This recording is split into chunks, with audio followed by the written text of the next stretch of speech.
जय बाबा विश्वनाथ। दर्शकों, आप सभी का हमारे चैनल पर हार्दिक स्वागत है। आज की इस वीडियो में हम जानेंगे, बात करेंगे इस वर्ष 2026 में फाल्गुन मास के शुक्ल पक्ष एकादशी तिथि कब से कब तक है, एकादशी व्रत कब किया जाएगा, फाल्गुन मास शुक्ल पक्ष एकादशी का पारण का शुभ समय क्या है, फाल्गुन शुक्ल पक्ष एकादशी का महत्व क्या है, विशेषता क्या है, एकादशी के नियम विधि संपूर्ण जानकारी आपको इसी वीडियो में प्राप्त होगा। अगर जो लोग चैनल पे पहली बार आए हैं या जो लोग अभी तक चैनल पे सब्सक्राइब नहीं किए हैं, ऐसे उत्तम जानकारी प्राप्त करने के लिए इस बेल आइकन को प्रेस करें। एकादशी व्रत का संपूर्ण व्रतों में सबसे श्रेष्ठ व्रत है और अद्भुत और अलौकिक है। कहा गया है कि व्रतों में जो राजा है वह एकादशी है। एकादशी सारे व्रतों का जननी है। पुराणों में कहा गया है, एकादश्याम उपवासेन विष्णुः प्रीतिः प्रजायते, अर्थात एकादशी के दिन उपवास करने से भगवान विष्णु प्रसन्न होते हैं। एकादशी महत्वपूर्ण है। एकादशी व्रत अति उत्तम है, बहुत महत्वपूर्ण व्रत है।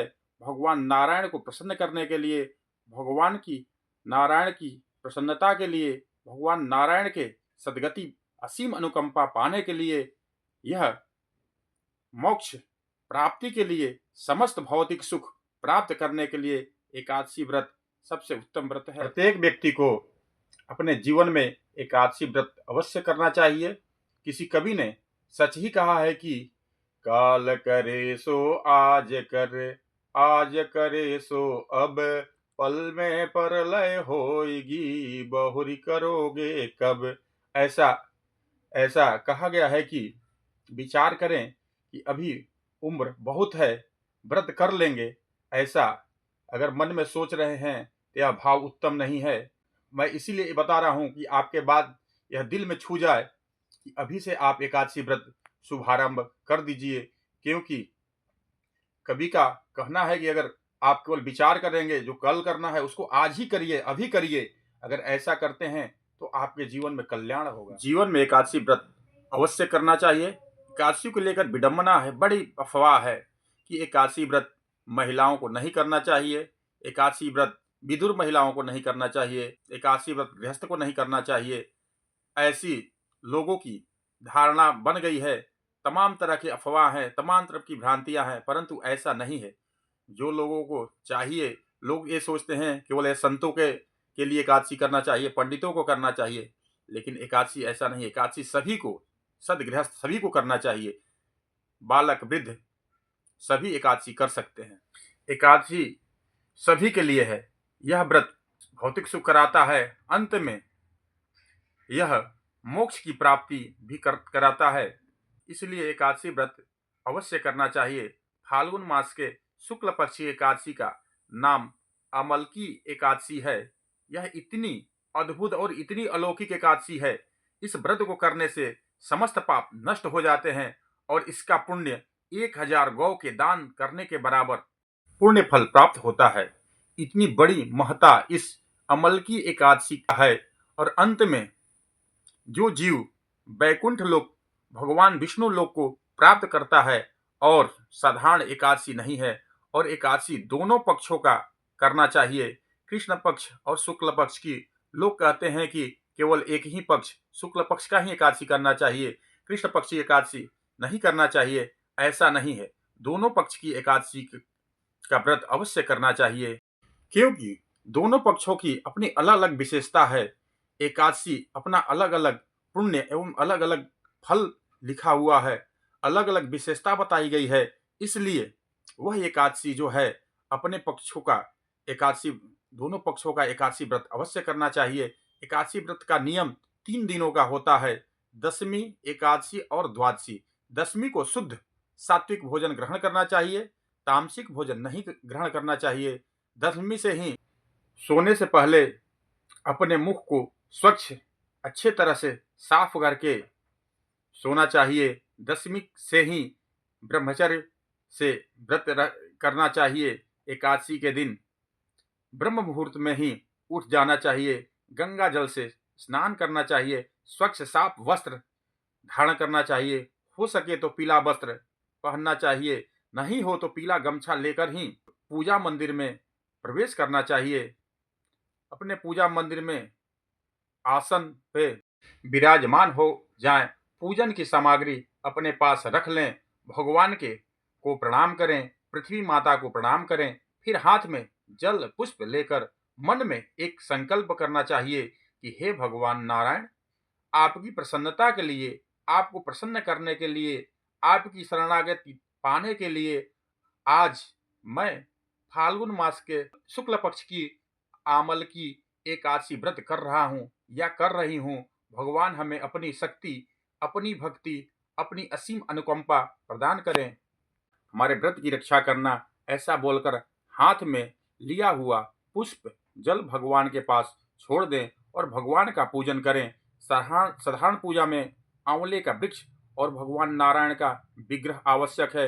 अगर आप विशेष पूजा करेंगे तो उसमें कलश में पंचरत्न, पूजन सामग्री जैसे रोली, चंदन, पुष्प, सुपारी, द्रव्य, आम के पत्ता और पुण्य पात्र का अर्पण करें। उसके ऊपर भगवान का विग्रह स्थापित करना चाहिए। इसके बाद भगवान नारायण का जो भी विग्रह हो पूजन करना चाहिए। जैसे लड्डू गोपाल भगवान हो या शालिग्राम भगवान हो, जो भी हैं, दूध पंचामृत से स्नान कराना चाहिए। यदि फोटो है तो जल छिड़क कर रोली, चंदन, पुष्प, धूप, दीप आदि से भगवान का पूजन करें। कुछ भगवान का भोग अर्पित करना चाहिए। तुलसी दल समर्पित करना न भूलें। इसके बाद भगवान से भोग के लिए निवेदन करें। फिर जल से आचमन करना चाहिए।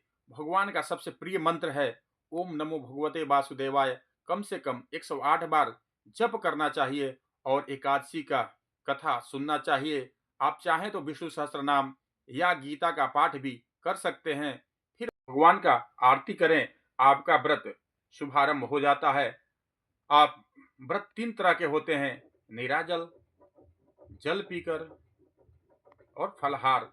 जो भी आपकी शरीर सामर्थ्य हो रही हो वैसा ही व्रत करना चाहिए, परंतु एकादशी व्रत आपको अवश्य करना चाहिए। जो आप व्रत रखें, जो हो, मन में भगवान का स्मरण, भगवान का ध्यान अवश्य ही करना चाहिए। हो सके तो सेवा में गौ सेवा, ब्राह्मण सेवा, गरीबों का सेवा, संतों का सेवा, जो भी आपको सेवा मिल जाए, पंछियों का सेवा भी मिल जाए तो अवश्य सेवा करना चाहिए। पूरा दिन भगवान में लगे रहें। शाम को स्वच्छ स्नान होकर फिर भगवान का पूजन, अर्चन, वंदन करें। कहा गया है कि एकादशी व्रत के रात्रि का जागरण करना चाहिए। फिर दूसरे दिन प्रातः में आपको फिर उठना चाहिए। स्नान इत्यादि से निवृत्त होकर भगवान का पूजन, अर्चन, वंदन करें और एक सीधा खुराक निकाल कर किसी सुपात्र ब्राह्मण के लिए दक्षिणा के साथ आपको दान करना चाहिए। कोई आपको आचार्य या कोई ब्राह्मण न मिले तो आप किसी भी जरूरतमंद या गरीब को दान दे सकते हैं। उसके बाद जो भी व्रत का पारण करें, व्रत का पारण भगवान का चरणामृत से या भगवान के चरणोदक से, तुलसी में स्थित गंगा जल से भी मुख में चावल डालकर भी व्रत का पारण करना चाहिए। बहुत ही उत्तम, अद्भुत और अलौकिक व्रत है एकादशी। इस वर्ष 2026 में फाल्गुन मास शुक्ल पक्ष की एकादशी तिथि का प्रारंभ हो रहा है। गुरुवार 26 फरवरी को मध्य रात्रि में 12:06 से जो अगले दिन शुक्रवार 27 फरवरी को रात्रि में 9:58 तक एकादशी तिथि रहेगी। पारण का बात करें तो शनिवार 28 फरवरी को सुबह 6:35 से लेकर सुबह 8:50 के मध्य पारण का उत्तम समय रहेगा। लेकिन द्वादशी तिथि रात्रि को 8 बजे तक है। इस समय पारण न कर सके तो पूरे दिन द्वादशी तिथि है, कोई भी समय दिन में पूरे दिन पारण कर सकते हैं कोई संदेह नहीं है, कोई संशय नहीं है। जानकारी आपको अच्छी लगे तो कमेंट में जय श्रीमन नारायण अवश्य लिखें और वीडियो को शेयर करके पुण्य का लाभ ले सकते हैं। जय विश्वनाथ, हर हर महादेव। धन्यवाद।